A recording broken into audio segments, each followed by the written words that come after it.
Welcome back to the Ben Mulroney Show. It's been a great show so far. I'm glad you're sticking with us. All right, yesterday I talked about my theory, and it's not really my theory, but it's a theory that I subscribe to, that when Donald Trump is faced with a narrative that he can't control, he will throw a new narrative into the waters, chum the waters, so that the sharks of the media have something else to feed on, and he'll make sure that it's something that he controls. And right now, the Jeffrey Epstein narrative is one that he does not control, and he does not like that. And so here he has decided to drop a news story into the news cycle, and it is that President Barack Obama was the chief architect and chief visionary behind what he refers to as the Russia hoax. And it works for him because he gets to claim this wasn't his idea, but that the head of his Department of National Intelligence, Tulsi Gabbard, uncovered the documents that lay out this orchestrated hit on Donald Trump. Here is DNI head Tulsi Gabbard explaining it all.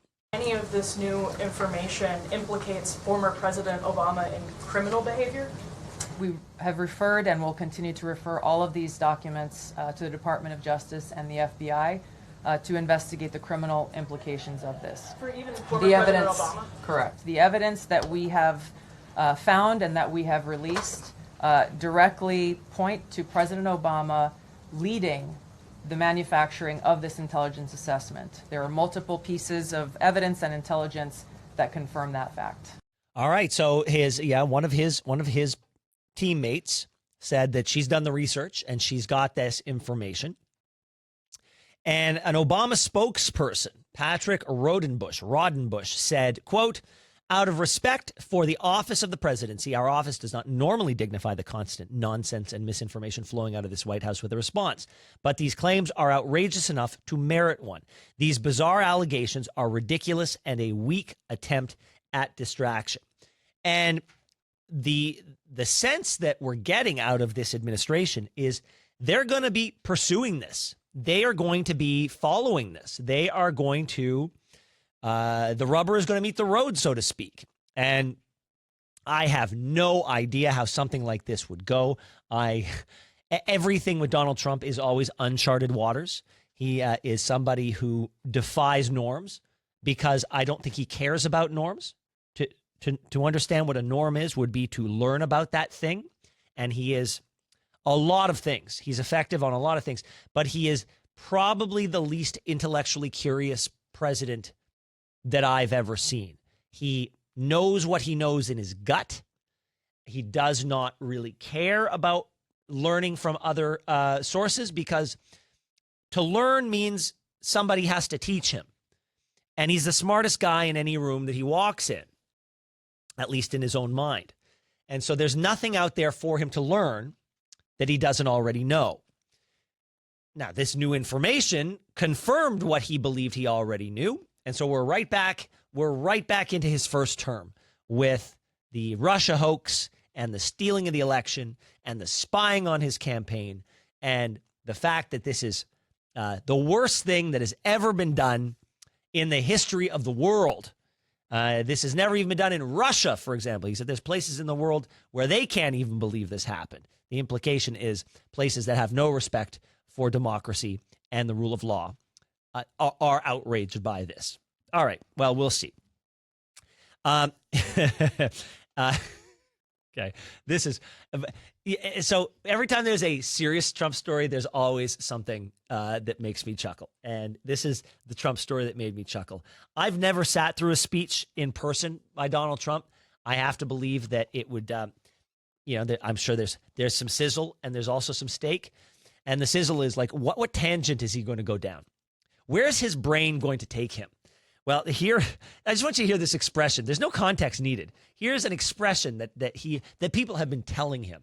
It's not hanging around at all. Now it's actually very uncool, as somebody told me the other day. It's so uncool to be woke. It's uncool to be woke. It reminded me of this song.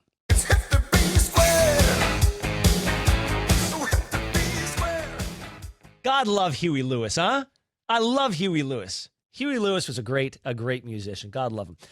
Trump signed, meanwhile, he signs a new order that requires any artificial intelligence company receiving federal funding to maintain politically neutral AI models free of, quote, ideological dogmas such as DEI, putting pressure on an industry increasingly seeking to partner with government agencies. Trump's new AI agenda rescinds Biden-era guardrails, declares federal AI must be ideologically neutral, and aims to fast-track data centers, cut red tape, and strike back at what he calls woke bias in technology. So the question is, what does Donald Trump mean by woke AI? AI doesn't have beliefs, but it reflects the choices of its creators. When people say AI is woke, they're often reacting to guardrails meant to prevent harm, which some see as progressive bias. Let's listen to Donald Trump explaining why he doesn't want woke AI. And lastly, sir, as you said in your speech, we don't want woke AI. We want AI models based on accurate information that give accurate information and accurate answers. This executive order will ensure that when the federal government procures or promotes different AI models, that those AI models are ideologically neutral, that they don't embrace wokeism and critical race theory and all of these terrible theories that have done so much damage to our country. So, look, without taking a position on any of those things, here's why I don't think generally Donald Trump is on the wrong path. Here's what I mean. Do you think that China, that is an avid participant in the AI race, do you think they are allowing any companies in China to build AI models that would, if asked, if pushed, would espouse the magic and the supremacy of the free market system? Do you think there's anything in China that does that? Do you think there's any AI model that, if asked, would give you an accurate historical assessment of what happened in Tiananmen Square? Of course not. Of course not. These are tools that nations are getting behind, and that's what he's saying. He's saying that this is for federal funding. If you want to go off and build your own AI model free of federal funding, you can do whatever you want. But in the administration, but this is an administration that got elected on certain things, and one of them was a push back against DEI. And so, in furtherance of that mission, the mission that they have, AI is going to be a tool that they use. And so to me, it's entirely consistent with that. It would be foolish for them. Like, if 10 years from now, these MAGA people are still in charge of the government under the leadership of a different person, and if you believe, as most do, that AI is going to be completely intertwined with everything to do with the administration of government, how does it serve those people to be using tools that would actively be working against them? Just as in China, how would it serve the Communist Party of China to administer government if they have tools that believe something different than they believe? And so, to me, it's an intellectual consistency that, you know, I can't get upset with. I mean, I don't like that AI is being politicized, but I can't find fault in the logic. And if you can, feel free to let me know on Twitter. I'm at Ben Mulroney. Always happy to be proven wrong, although a lot of you think I'm infallible. I'm kidding. But no, this to me makes perfect sense given his worldview. It is not an endorsement of his worldview. It's an understanding that the way he sees the world. And look, can we congratulate him?